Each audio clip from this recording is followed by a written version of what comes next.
Maroc-Union européenne maintenant et la présentation ce matin à Rabat du rapport de suivi de la mise en exécution du plan d'action de la politique européenne de voisinage, un rapport estimé remarquablement positif qui salue les avancées réalisées par le Maroc en matière de réformes dont la cadence promet de s'accélérer avec le nouveau cadre de coopération Maroc-Union européenne, le statut avancé. Iman Ablou.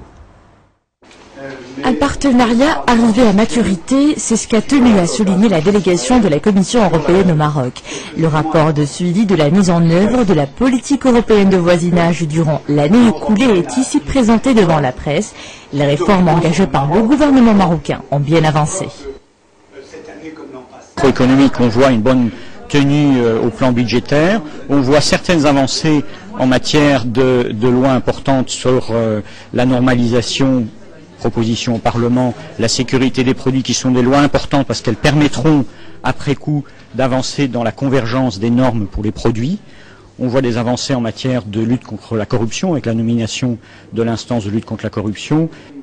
Le statut avancé adopté avec l'Union des 27 en octobre dernier accompagne justement la dynamique de réforme lancée par le Royaume, avec aussi l'approfondissement du dialogue politique et la négociation d'un accord de libre-échange. Nous allons réfléchir avec nos amis marocains à l'intérieur du groupe de travail qui a préparé la feuille de route du statut avancé sur ce qui pourrait succéder au plan d'action du voisinage. Mais notre travail sera facilité parce que nous avons cette feuille de route du statut avancé et qu'elle doit maintenant guider notre coopération pour les années qui viennent. En 2008, près de 230 millions d'euros ont été alloués au Maroc pour appuyer les objectifs prioritaires du plan d'action de la politique européenne de voisinage. Et pour la période 2007-2010, 650 millions d'euros sont assignés à Rabat. L'un des chantiers de coopération à entreprendre dans les étapes à suivre, le soutien à la réforme de la justice.